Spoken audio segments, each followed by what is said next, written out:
আমি আমার অভিজ্ঞতা থেকে বলি যে ভারত প্রগতিশীল মানুষদেরকে বাংলাদেশের তারা বন্ধু মনে করে না।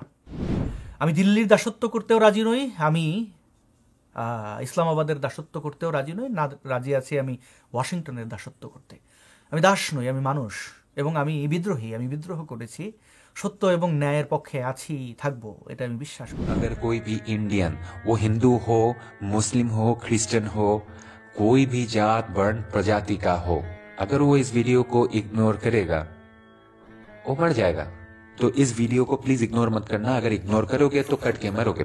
আমি সিদ্ধান্ত নিয়েছি ধর্মীয় যে কোর বিষয়, যেমন মুসলমানদের নবী, তাদের আল্লাহ, বা হিন্দুদের ভগবান, দেবদেবী, খ্রিস্টানদের গড, তারপরে এই যে জিসাস ক্রাইস্ট সহ অন্যান্য ধর্মীয় ব্যক্তিত্ব যারা রয়েছেন, বৌদ্ধ ধর্মাবলম্বীদের গৌতম বুদ্ধ সহ অন্য কোনো ব্যক্তির বিষয়ে আমি ভবিষ্যতে পরিস্থিতি বদলানোর আগ পর্যন্ত, বদলাবে বলে মনে হয় না বাংলাদেশের, তো আমি এদের বিষয়ে আর কোনো আলোচনা, সমালোচনা, প্রশংসা বা নিন্দায় আমি যাব না।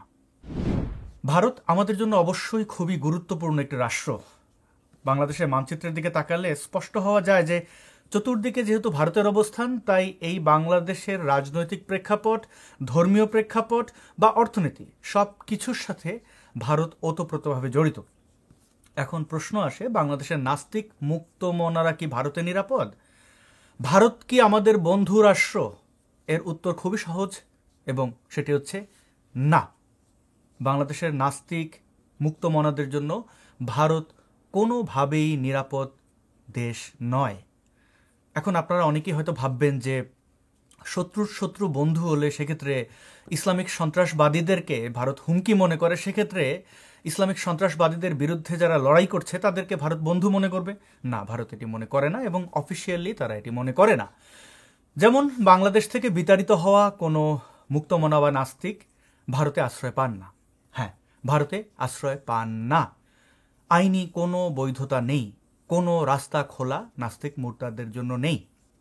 আপনি বলবেন ভারতে তো অনেক নতুন নতুন আইন হয়েছে, যেমন সিটিজেনশিপ অ্যামেন্ডমেন্ট অ্যাক্ট বা সিএএ, যেটা সর্বশেষ সংশোধনীতে বলা হচ্ছে 2024 সালের ডিসেম্বরের মধ্যে যদি কেউ ভারতের পার্শ্ববর্তী কোনো দেশ থেকে আশ্রয় নেন, সেটা হতে পারে বাংলাদেশ, পাকিস্তান, বা আপনি বলতে পারেন মায়ানমার, এবং সেই আশ্রয় প্রার্থী ব্যক্তি যদি অমুসলিম হন, তাহলে ভারতে তিনি স্থায়ীভাবে থাকার জন্য বা রাজনৈতিক আশ্রয় পাওয়ার জন্য আবেদন করতে পারেন।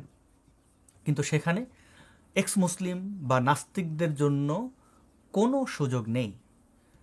ভারত মনে করে পার্শ্ববর্তী ইসলাম প্রধান বা মুসলিম প্রধান যে দেশগুলো রয়েছে সেখানে মুসলিমরা নিরাপদ, অমুসলিমরা অনিরাপদ। তাই হিন্দু হন, বৌদ্ধ হন বা খ্রিস্টান যেই হন না কেন, আপনি অমুসলিম হলেই ভারতে আবেদন জানাতে পারবেন যদি 2024 সালের ডিসেম্বরের মধ্যে আপনি ভারতে প্রবেশ করে থাকেন, সেটা যে কোনো পন্থায়। সেই প্রবেশকারী ব্যক্তিকে অবৈধ বলা হচ্ছে না। তো বাংলাদেশে মুসলিমরা নিরাপদ, পাকিস্তানে মুসলিমরা নিরাপদ, কিন্তু এক্স মুসলিমরা, তারা কি নিরাপদ? অবশ্যই না। হিন্দু, বৌদ্ধ, খ্রিস্টান বা অন্য যে কোনো ধর্মের মানুষের চেয়ে সবচেয়ে বেশি অনিরাপদ এক্স মুসলিমরা। তো সেই এক্স মুসলিমদেরকে মুসলিমদের দৃষ্টিভঙ্গিতেই রাখা হয়েছে, অর্থাৎ তারাও মুসলমান। এবং যারা ভারতে আশ্রয় নিয়েছেন এ যাবৎকালে, তাদের প্রায় সবাই কোনো না কোনো বিপদে পড়েছেন। আমি 6 মাস জেল খেটেছি, আমার অপরাধ ছিল অবৈধভাবে অনুপ্রবেশ করেছে ভারতে। ইদানিং দেখতে পাচ্ছেন মুফতি আব্দুল আল মাসুদকে পুলিশ ধরে নিয়ে গিয়ে 4 দিন আটকে রাখা, তারপরে এখন তিনি জানিয়েছেন মুক্ত। আসলে পুলিশের কাছ থেকে মুক্ত, কিন্তু বাস্তবেই তিনি মুক্ত বলে আমি মনে করি না। কিন্তু যেহেতু তিনি এটি জানিয়েছেন, আমি জানানোর পক্ষে ছিলাম না, তিনি জানিয়েছেন, তিনি নিশ্চয়ই তাঁর নিরাপত্তা নিশ্চিত করবেন, তিনি বেঁচে থাকবেন, নিরাপদ থাকবেন, এটাই আশা করি। কিন্তু এই আশার এগেনস্টে কোনো ডেটা নেই, মানে তিনি যে আসলেই পারবেন। তো প্রিয় বন্ধুগণ, আমি এই মুফতি আব্দুল আল মাসুদের ঘটনায় অনেক কিছু উপলব্ধি করলাম, আমার চোখ অনেকটাই খুলে গেল। আমরা বাংলাদেশের যারা নাগরিক, তারা একটা বিষয়ে ভ্রান্ত ধারণা রাখি যে সেকুলাররা হচ্ছে আওয়ামী লীগের কাছে নিরাপদ, হিন্দু, বৌদ্ধ বা অন্যান্য ধর্মীয় সংখ্যালঘু যারা রয়েছেন বাংলাদেশে তারা আওয়ামী লীগের কাছে নিরাপদ। কিন্তু বাস্তবতা আপনারা জানেন, আওয়ামী লীগের সেই 16 বছরের শাসন আমলে কী পরিমাণ নির্যাতিত হিন্দু, বৌদ্ধ, খ্রিস্টানরা হয়েছেন তা আপনারা জানেন, আপনাদের কাছে ডেটা রয়েছে। এবং নাস্তিক মুক্তমনাদের কিভাবে বিতাড়িত হতে হচ্ছে বাংলাদেশ থেকে তাও আপনারা জানেন। একইভাবে ভারতের ব্যাপারে আমরা যারা মুক্তিযুদ্ধের পক্ষের শক্তি তারা মনে করি যে ভারত আমাদের বন্ধু রাষ্ট্র, অপরদিকে যারা পাকিস্তানপন্থী বা মুক্তিযুদ্ধের বিরুদ্ধে যারা ছিল সেই জামাত শিবির, সেই ঘাতক রাজাকার আলবদর আল শামস, তারা মনে করে পাকিস্তান তাদের বন্ধু রাষ্ট্র। তো বাংলাদেশে কোট আনকোট দাঁড়ায় পাকিস্তানপন্থী আর ভারতপন্থী, উভয়পন্থীরাই মনে করে ভারত অথবা পাকিস্তান তাদের বন্ধুরাষ্ট্র, তাদের কর্তাসুলভ তাদের আচরণ থেকে স্পষ্ট হয়, অর্থাৎ সেই দাসত্ব ফুটে ওঠে। মেরা পাকিস্তান মহান হ্যাঁ, আবার কেউ কেউ বলে ভারত মাতা কি জয়, অথচ তারা যার যার জায়গা থেকে বাংলাদেশি। তো উভয়ই বিভ্রান্ত। আমি আমার অভিজ্ঞতা থেকে বলি যে ভারত প্রগতিশীল মানুষদেরকে বাংলাদেশের তারা বন্ধু মনে করে না। এবং আমি কেন দাস হতে যাব, কেন আমি পিন্ডি বা দিল্লি কোনটারই দাস হব?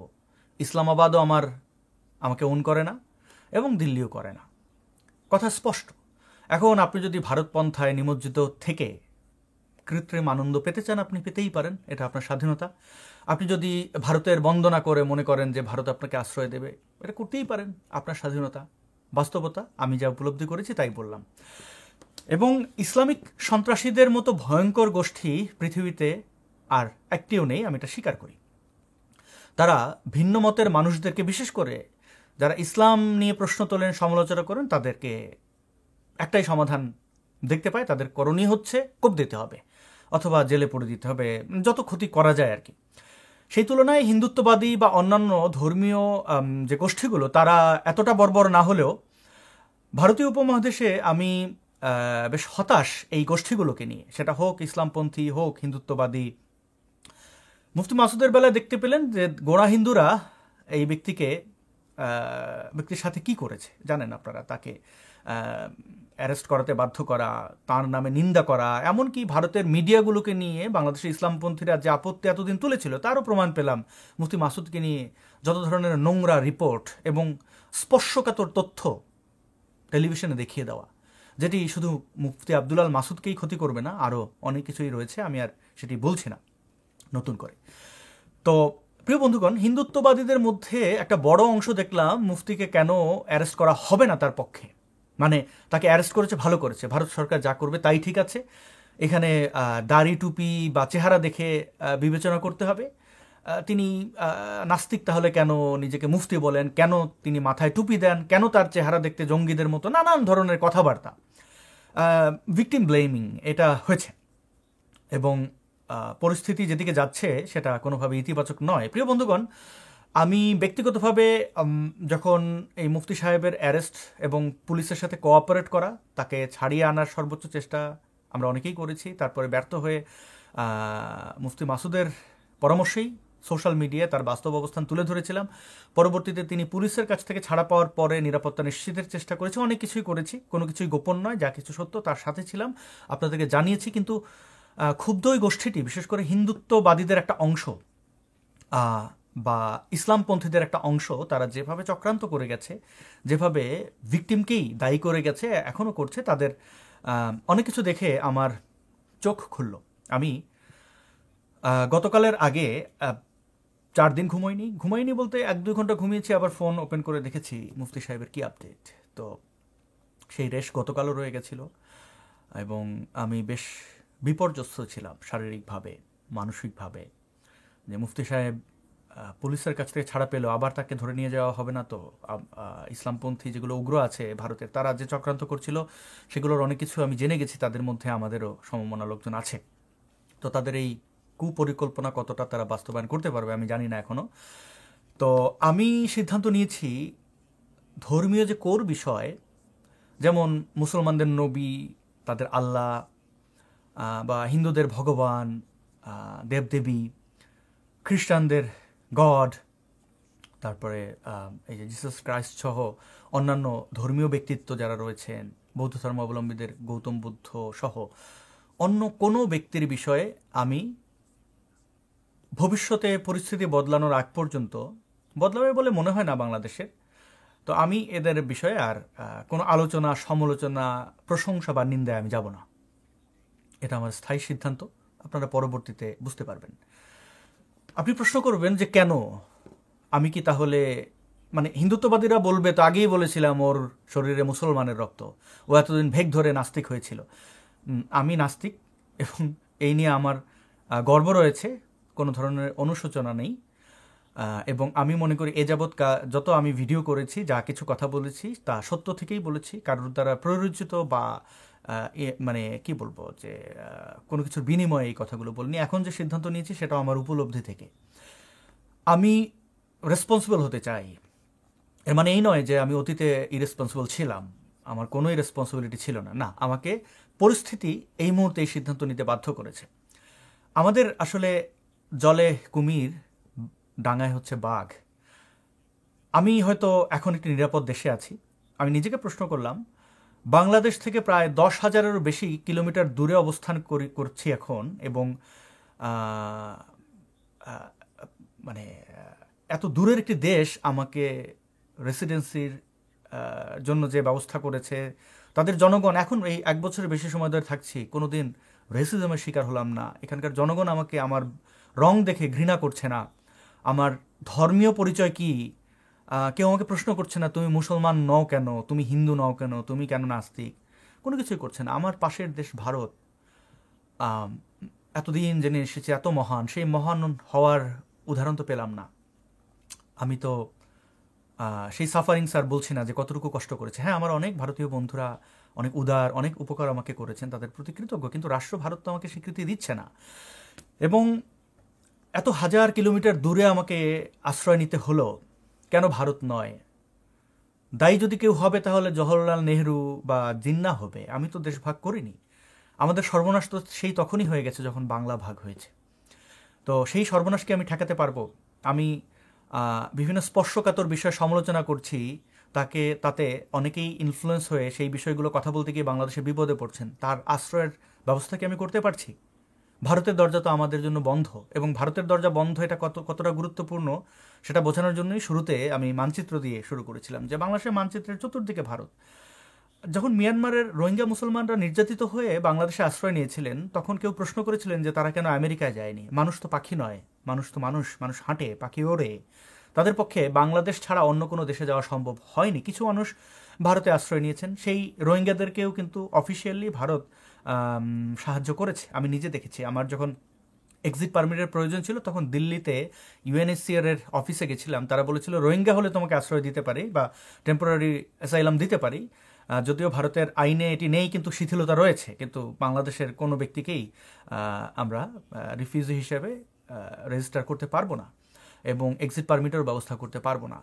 সেই আদালত পর্যন্ত দৌড়ানো, সেই সব কিছু আমি বুঝলাম যে বাংলাদেশে যদি কেউ বিপদে পড়ে, ইসলামিক সন্ত্রাসীরা কি করে, যে তারা প্রথমেই হত্যা করতে চায়, তা না পারলে জেল, নির্যাতন, মব। এই ব্যক্তিদের, অন্য যারা ইসলামের সমালোচনা করছেন তারা অন্যায় করছেন আমি বলছি না, এটা আমার ব্যক্তিগত সিদ্ধান্ত যে আমি মনে করছি অনেক বেশি পলিটিক্যালি ফোকাস থাকবো। আমি কখনোই ভারতের রাজনীতি কি এগুলো নিয়ে ভিডিও টিডিও করি না, আমার এটা আগ্রহের জায়গা নয়। আমি বাংলাদেশ মনে করি যে এই দক্ষিণ এশিয়ার মধ্যে সবচেয়ে ভালনারেবল সিচুয়েশনে আছে, সেই বাংলাদেশটাকে উদ্ধার করা আমি একজন বাংলাদেশের নাগরিক হিসেবে দায়িত্ব এবং কর্তব্য। ওই উপত্যকার জল, হাওয়া আমি গ্রহণ করে বড় হয়েছে, আমার দায়িত্ব রয়েছে, রেসপন্সিবিলিটি রয়েছে, আমি সেটি পালন করব। তো পলিটিক্যাল অনেক বিষয়, ধর্মেরও অনেক বিষয় যেগুলো হচ্ছে যে মানুষের জীবনে আঘাত হানে, বিশেষ করে যে মোল্লা, পুরোহিত, এদের কর্তৃক নির্যাতন, নিপীড়ন বা ধর্মীয় সংখ্যালঘুদের উপরে নির্যাতন, নিপীড়ন, সেগুলো আমি অব্যাহত রাখবো। আমার ভারতের প্রতি কোনো বিদ্বেষ নেই, আমার হিন্দুদের প্রতি কোনো বিদ্বেষ, ঘৃণা থাকার প্রশ্নই আসে না। অন্য কোনো জাতিগোষ্ঠীর প্রতি আমার কোনো ঘৃণা বিদ্বেষ নেই, এমনকি মুসলমানদের ব্যাপারে আমার কোনো ঘৃণা বিদ্বেষ নেই, আছে অবাধ ভালোবাসা। কিন্তু ইসলামিক সন্ত্রাসীদের ব্যাপারে আমার অবশ্যই আপত্তি রয়েছে এবং আমি আমার সমালোচনা অব্যাহত রাখবো। এবার আমি আপনাদেরকে কয়েকটি নমুনা দেখাই হিন্দুত্ববাদীদের উপদ্রব কতটা ভয়ঙ্কর হতে পারে। আপনারা এই যে লেখাটি দেখছেন, সত্য সাধু নামের এই ব্যক্তিটি, সে সানিউর রহমান। আপনারা অনেকেই তাকে চিনবেন, যে 2013-14 সালের দিকে নাস্তিক পরিচয় দিয়ে বেশ কার্যকলাপ তার দেখা যায়, সেটা ভালো খারাপ আপনারাই বিবেচনা করবেন। তাকে অনেকেই চেনেন, ছবি আঁকতো, ভিডিও বানাতো, অনেক কিছুই করতো এই ব্যক্তিটি। তো 10 ঘন্টা আগে সে একটি স্ট্যাটাস দিল, তার একটি ফোন নম্বর দিয়ে আমাকে মেনশন করে বলছে যে call me on my WhatsApp, তুমি বেঈমান। বিমান লিখছে না বেঈমান লিখছে, বেঈমান। মুফতি মাসুদ বেঈমান না, তোমার মতো বেঈমানকে আশ্রয় দিয়েছিলাম, পুরো ইন্ডিয়াকে মুফতি মাসুদের জন্য দাঁড় করাবো। বাপরে বাপ, বাস এক কল করো, টেক বেল, তাকে বেল করাবো আমি, প্লিজ।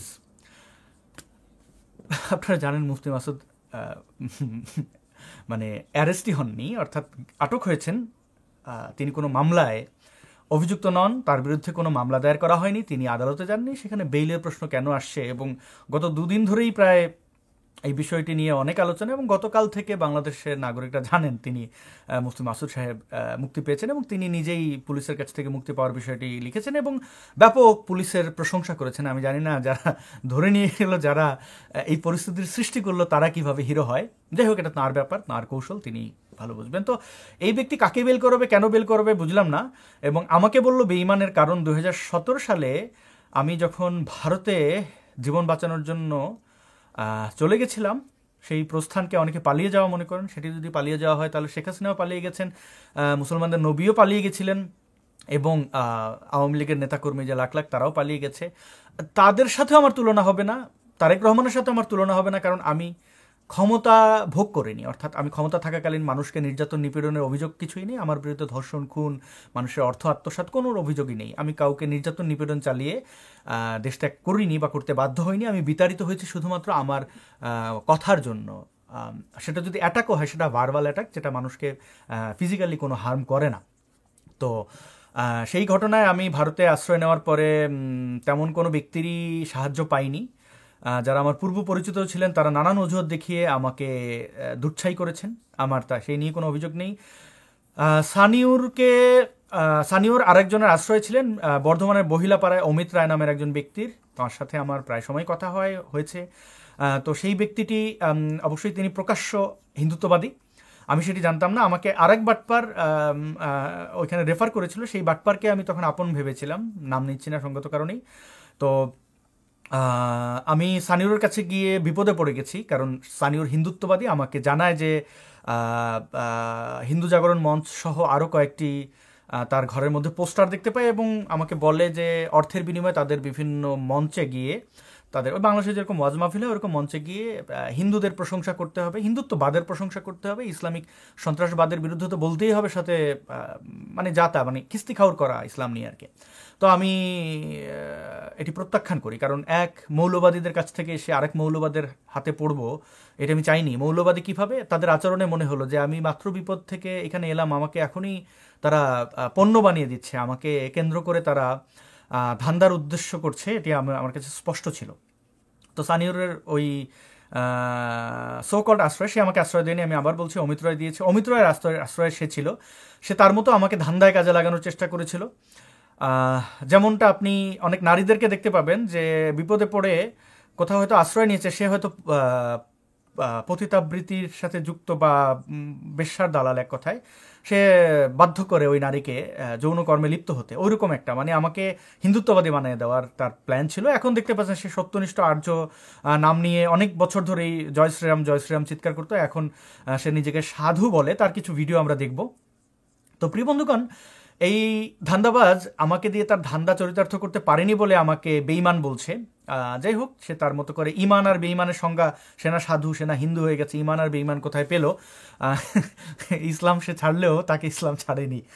এবং তার এই নির্যাতন নিপীড়নের কথা আমি 2017 সালেই বলেছি, এবং এই যে ভিডিওটি, এই ভিডিওটিতে তার এই অন্যায় তুলে ধরার পরে ইসলামিক সন্ত্রাসের এই ভিডিওর বিশেষ অংশ কাটছাট করে আমার বিরুদ্ধে কাজে লাগানোর চেষ্টা করে, অর্থাৎ আমি হিন্দুত্ববাদী, আমি হিন্দুদের কাছ থেকে টাকা পাই, এরকম বলা হচ্ছে। তো দেখুন তার এই পোস্টে অনেকেই কমেন্ট করেছেন, অনেক কমেন্টের মধ্যে একটি কমেন্ট না বললেই নয়, দেখতে পাচ্ছেন দীনেশ মজুমদার, সে বলছে আসাদ নূর টাকা খেয়ে অন্যের নামে মিথ্যা ভিডিও বানায়। দীনেশ মজুমদার নিউ ইয়র্কের টাইমস স্কোয়ারে দুর্গাপূজায় জায়েদ খানের মতো হিন্দু নির্যাতনকারীকে ভাড়া করে এনেছিল। আপনারা জানেন ভারতে দিল্লির সহায়তায় হিন্দু নির্যাতনকারী বাহার যেভাবে আশ্রয় পেয়েছে, বৌদ্ধ নির্যাতনকারী এরশাদ মাহমুদ যেভাবে আশ্রয় পেয়েছে, ঠিক তেমনিভাবে দীনেশ মজুমদারদের মতো সোকল্ড হিন্দুত্ববাদীদের আশ্রয়ে কিন্তু জায়েদ খানরা বেশ মুড়ি মোয়া খায়, টাকা পয়সা পেয়ে থাকে। তো এই ব্যক্তির প্রোফাইল ঘুরলে দেখবেন যে মারাত্মক ইসলাম বিদ্বেষী। আমি আবার বলছি, ইসলাম এবং মুসলিম বিদ্বেষী। ইসলাম বিদ্বেষী হওয়া অপরাধ নয়, মুসলিম বিদ্বেষী হওয়া অপরাধ।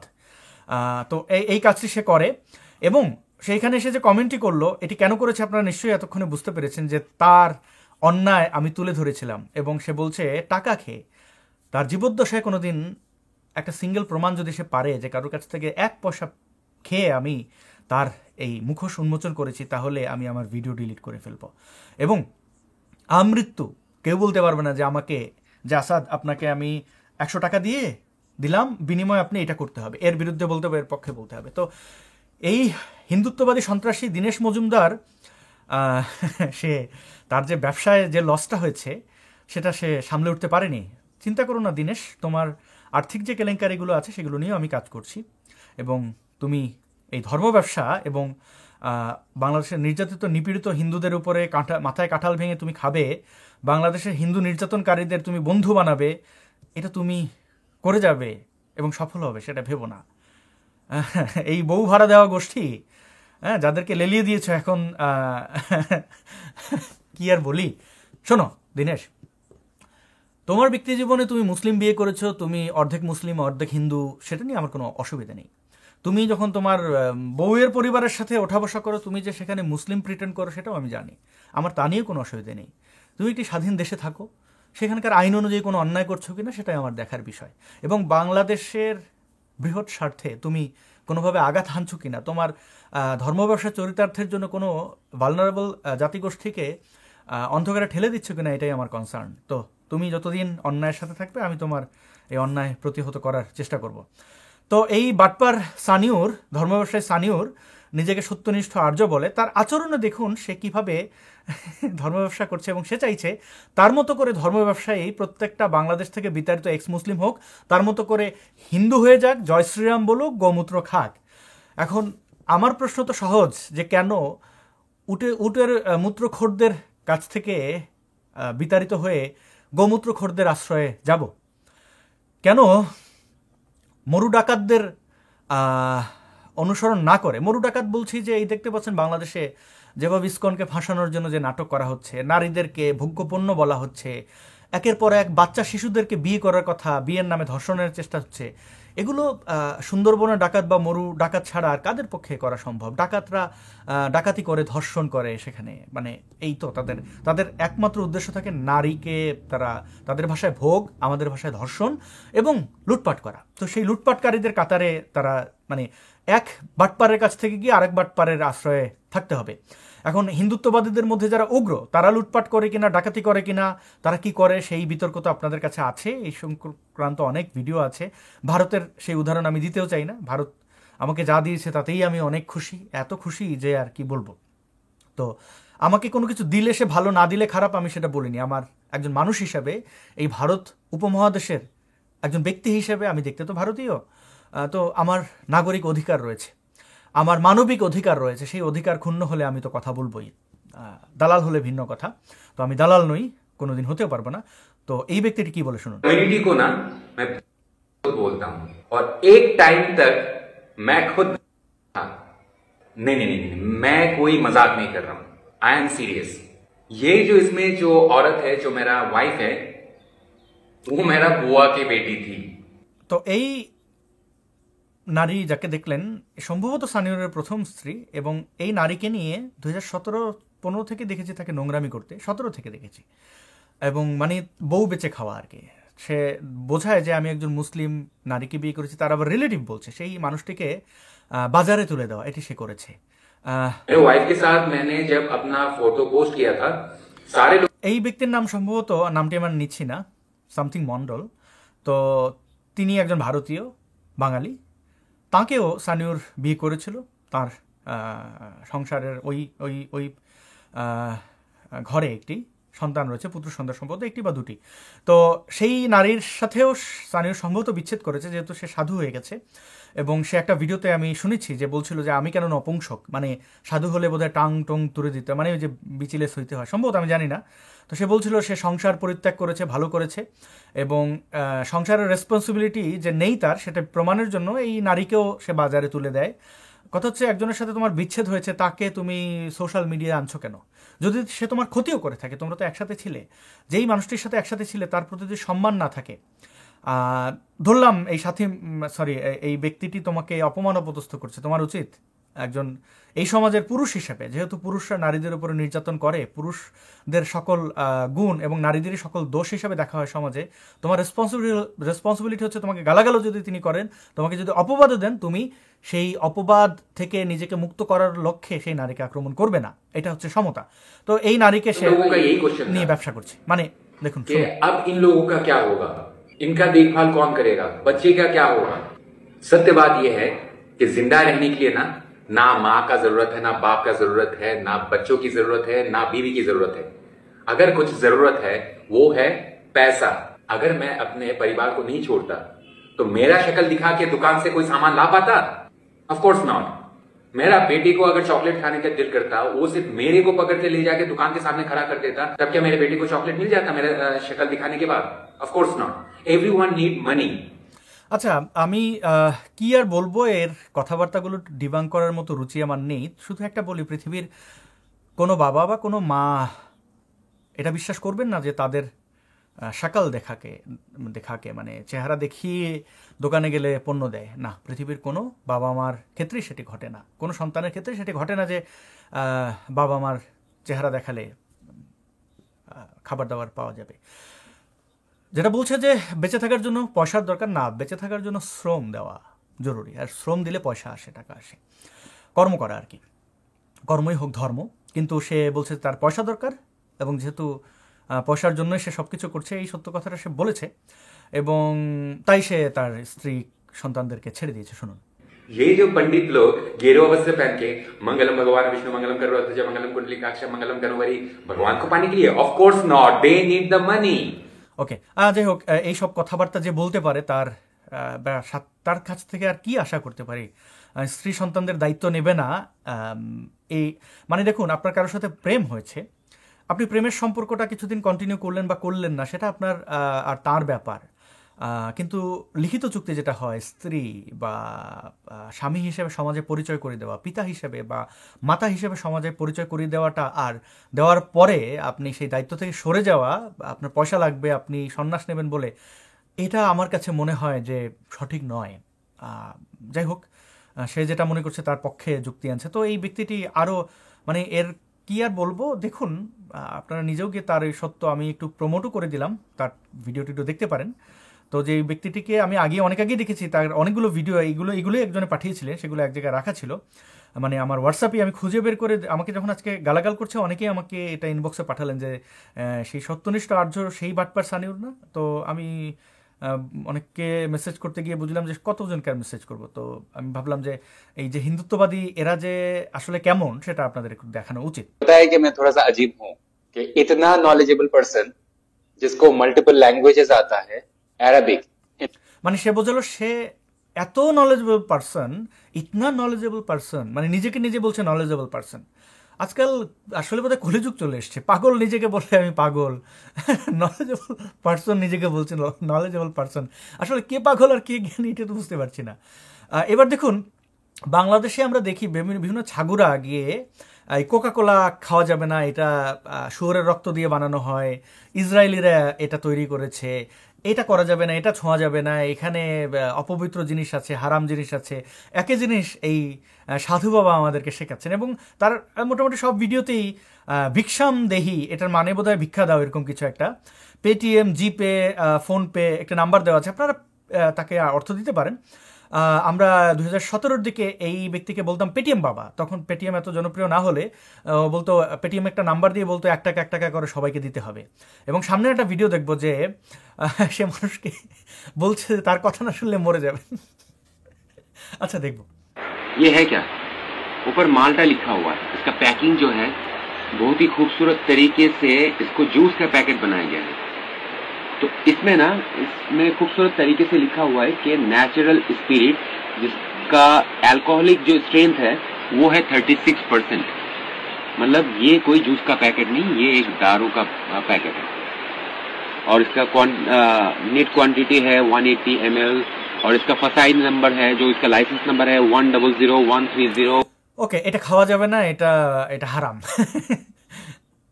ওকে, যদি অ্যালকোহল নিয়ে হিন্দুদের মধ্যে এরকম উগ্রতা নেই, এরকম ইয়ে নেই, কিন্তু এই গোমূত্রখোররা এটাই তো করবে।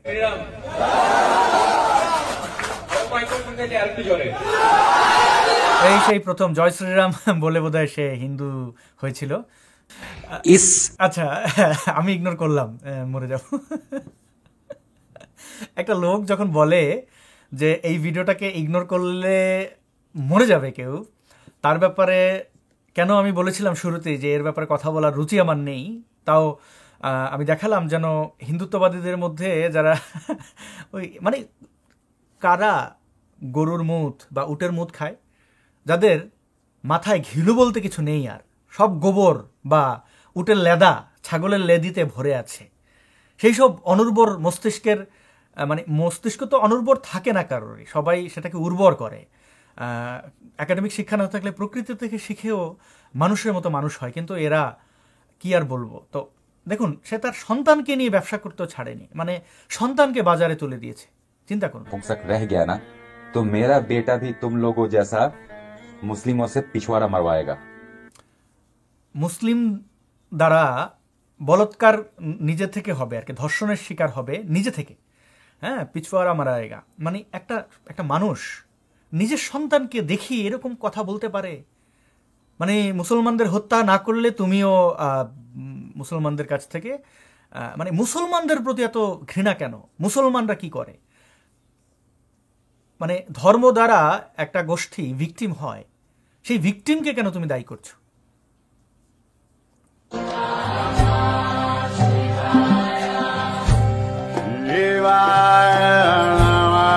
এই দেখুন তার ধান্দার নমুনা, যে একটা সুটেড বুটেড একটা ছবি দেখিয়ে এবং এখন সাধু হয়ে বসে বোঝালো ভিক্ষা দাও। হ্যাঁ, প্রত্যেকটা পোস্টে ক্যাপশন দেখুন, এই যে ভিক্ষা, হ্যাঁ ভিক্ষা দেহি প্রথমেই আছে, এই দেখুন ভিক্ষা দেহি, এখানে এই ক্যাপশনই আছে ভিক্ষা দেহি। এটার মানে আমি ভালো বুঝি না, তবে এরকম কিছু একটা হবে, আর আমি মানে বুঝতে বাধ্যও নেই। এই দেখতে পাচ্ছেন ভিক্ষা দেহি। मैं जब सनातन की तरफ अट्रैक्ट हुआ था ना, तो स्वामी दयानंद सरस्वती का ওকে, অ্যাট্রাক্ট হয়েছে সনাতনী দ্বারা। ওকে, গুড। প্রিয় বন্ধুগণ, আমি আজকে একটু ক্লারিফাই করার চেষ্টা করলাম এবং আমি আপনাদেরকে নিশ্চিত করছি যে ভবিষ্যতে ধর্মীয় কোর বিষয়গুলোতে আমি আর থাকবো না, যতক্ষণ না বাংলাদেশের পরিস্থিতি ঠিকঠাক হবে। ভারত চায় বাংলাদেশে জঙ্গিবাদ থাকুক, আপাতত দৃষ্টিতে তাই মনে হচ্ছে, এবং ভারতের ইন্টেলিজেন্সগুলো কীরকম ফাংশন করে তার প্রমাণ তো মাসুদের ক্ষেত্রে দেখলেন, আমার ক্ষেত্রেও আমি সেটি উপলব্ধি করেছি। আমি যখন কলকাতায় অবৈধ অনুপ্রবেশের অপরাধে অ্যারেস্টেড এবং তারপরে 6 মাস জেল কাটলাম, কোনো পত্রিকায় সেই খবর দেখেছেন? আমি ব্যক্তিগতভাবে অনেককে সেই মামলার নথি দেখিয়েছি, অনেক ভিডিওতে দেখিয়েছি, মামলার নথির গুরুত্বপূর্ণ অংশ ঢেকে দিয়ে। কোনো নিউজ মিডিয়া এসেছে, আসেনি। আমি নিজে থেকে বলেছি, আমার কোনো ফ্রেন্ড বলেছেন না। আমি পুরো বিষয়টি গোপন রেখেছিলাম, কারণ তখন বাংলাদেশে আওয়ামী লীগ ক্ষমতায় ছিল এবং বাংলাদেশের সাথে যেহেতু বন্দি বিনিময় ট্রিটি রয়েছে বাংলাদেশে, তাই আমাকে বাংলাদেশে ডিপোর্ট করে দেওয়াটাই খুব বাস্তবিক ছিল বা বাস্তবতা ছিল। আমি সেই আতঙ্কে আমি কাউকে জানাইনি, আমি আমার বিষয়টি গোপন রেখেছিলাম এবং বের হওয়ার পরেও আমি ভারতের আইনের প্রতি শ্রদ্ধাশীল ছিলাম। এখন পর্যন্ত আমি আইনের প্রতি শ্রদ্ধাশীল, কিন্তু এই যে আমি যে ক্ষতিগ্রস্ত হয়েছি, সেই ক্ষতির কোনো ক্ষতি মেটানোর কোনো উদ্যোগ আমি ভারত সরকার বা আইনের কাছ থেকে পাইনি। আইন বলতে ভারতে আমাকে রাজনৈতিক আশ্রয় দেওয়া, কোনো প্রকার আমার প্রতি সদয় হওয়ার কোনো লক্ষণ ছিল না। কোর্টে গিয়ে আমি আমার অধিকার রক্ষার জন্য চেষ্টা করেছি এবং আমি কোর্টে ন্যায় বিচার পেয়েছি। ভারতের ন্যায় বিচার আছে, আমি এটা মনে করি। কিন্তু পুলিশ এবং অন্যান্য বাহিনী আমার কোনো ইন্টেলিজেন্সের সাথে কোনো সম্পর্ক ছিল না, নেই। তাদের কাছ থেকে তো পিনাকিরা সাহায্য পাবে, আমার পাওয়ার সেই আশা আমি করিও নি। কিন্তু একটা জিনিস তো থাকে যে এই মানুষটা কেমন। যখন আমি ভারতের প্রেসিডেন্টের কাছে চিঠি লিখেছি, মিনিস্ট্রি অফ হোম থেকে ইনভেস্টিগেট হয়েছে, সেখানে যারা ইনভেস্টিগেট করতে এসেছিলেন একের পর এক তাদের আমি বাংলাদেশের সকল তথ্য দিয়েছি, আমি কেন বিতাড়িত, কি কজ, সেগুলো যারা যাচাই বাছাই করেছেন তাদের কাছ থেকে কোনো ইতিবাচক সাড়া আমি পাইনি। আমি প্রায় 5 বছরের বেশি সময় ভারতে অবস্থান করেছি এবং এটা জেল খাটার পূর্বে আরও 4 বছরের মতো, পরে 4 বছরের মতো, কিন্তু কোনো সুরাহা হয়নি, আমি কোনো ন্যায় বিচার পাইনি বলবো, এবং এমন কোনো দ্বার নেই, ঘুরি নেই। এবং এখন আমার মনে হয় যে আমি ভারতীয়দের ভৃত্য নই, আমি কেন তাদের কাছে হাত পা ধরবো, ও অ্যারেস্ট হবে তার জন্য একে ওকে হাত পা ধরতে হবে কেন? আমি তো ভিক্ষুক নই, আমি একজন অ্যাক্টিভিস্ট, আমি বাংলাদেশ থেকে বিতাড়িত, কিন্তু তার মানে এই নয় যে আমি তোমার গোলাম। আমি দিল্লির দাসত্ব করতেও রাজি নই, আমি ইসলামাবাদের দাসত্ব করতেও রাজি নই, না রাজি আছি আমি ওয়াশিংটনের দাসত্ব করতে। আমি দাস নই, আমি মানুষ, এবং আমি বিদ্রোহী, আমি বিদ্রোহ করেছি, সত্য এবং ন্যায়ের পক্ষে আছি, থাকবো, এটা আমি বিশ্বাস করি। সুতরাং যতদিন না ভারতের এই রাজনৈতিক পরিস্থিতি আমাদের বিরুদ্ধে না থাকে, আমি অনুকূলে বলবো না, এখন তো সরাসরিভাবে বিরুদ্ধ, আমাদেরকে সন্ত্রাসীই মনে করে ভারত, যে কারণে ইসলামিক সন্ত্রাসীদেরকে যেভাবে সন্দেহ করে আমাদেরকেও তাই করে। আমি বলছি না যে কেউ এসে মুসলমান ছিলাম, নাস্তিক দাবি করে ফেলেছি, আমাকে আশ্রয় দাও, এইটা বললেই আপনারা আশ্রয় দেবেন। যারা অ্যাক্টিভিজম করে, প্রকাশ্য অ্যাক্টিভিস্ট, যারা প্রকাশ্য মুক্ত মনা, তাদের অধিকার রয়েছে, দাবি রয়েছে, অধিকার তো অবশ্যই রয়েছে একজন মানুষ হিসাবে। বর্ডার তো আর আমি তৈরি করিনি, বর্ডার কেউ তৈরি করে না, মানুষ তৈরি করে। আইন মানুষের কল্যাণের জন্য তৈরি করা হয়, সেখানে আমি কেন ক্ষতিগ্রস্ত হব? তো পরিস্থিতি যেহেতু সেরকম আছে, আমি আমার এই সিদ্ধান্তে অটুট থাকব এবং এতে আমি কাউকে কোনো কৈফিয়ত দিতে বাধ্য নই। আমার ব্যক্তি জীবন আছে, আমি 1 বছর আগে একটি পশ্চিমের দেশে চলে এসেছি। স্বাভাবিকভাবে বাংলাদেশের অ্যাক্টিভিস্টদের মধ্যে বেশিরভাগই কোনো পশ্চিমের দেশে যাওয়ার পরে বা নিরাপদ আশ্রয়ে যাওয়ার পরে অ্যাক্টিভিজম ছেড়ে দেয়। কেন ছেড়ে দেয় সেটার ব্যাখ্যা অনেক আছে। আমি বরং অ্যাক্টিভিজম 2-3 গুণ বাড়িয়ে দিয়েছি। ইশতেহারের সাথে আমি কাজ করে খুবই আনন্দিত, আমি সেটি আরও অনেক বেশি কন্টিনিউ করবো। আমার চ্যানেলে হয়তো ভিডিও কমে যাবে এবং আরও যে ইসলাম রিলেটেড বা মোহাম্মদ রিলেটেড যে সাবজেক্টগুলো ছিল সেগুলো আমি বাতিল করলাম। তার মধ্যে ইসলাম বিষয়ক প্রশ্ন উত্তর পর্ব আছে। মুফতি মাসুদ সাহেব তিনি একান্তভাবে তিনি তার মতো করে এটি নিশ্চয়ই চালিয়ে যাবেন, বা মুফতি ইমরান বিন বশিরের ধর্মীয় সমালোচনামূলক যে বিষয়গুলো আছে তিনি সেগুলো করবেন। আমার তাতে কোনো হা বা না নেই, আমি নিজে করব না, কারণ আমি এই তকমা নিতে চাই না মানুষকে বিপদে ফেলেছি, বা অনেক অনেক কষ্ট এবং দুঃখ থেকে এই সিদ্ধান্ত আমি নিলাম। এই জীবনের আজকে 34 বছর বয়সে এসে মনে হলো যে 10 বছর ধরে আমি এই ইসলামিক সন্ত্রাসের সাথে ডিল করছি, তাদের বিরুদ্ধে ফাইট ব্যাক করছি। কত হুমকি ধমকি, কত ধরনের ব্ল্যাকমেইলিং, কত ধরনের নির্যাতন, 3 বার জেল খাটলাম, দেশান্তরিত হলাম, কত কিছু আমার উপর দিয়ে গেল।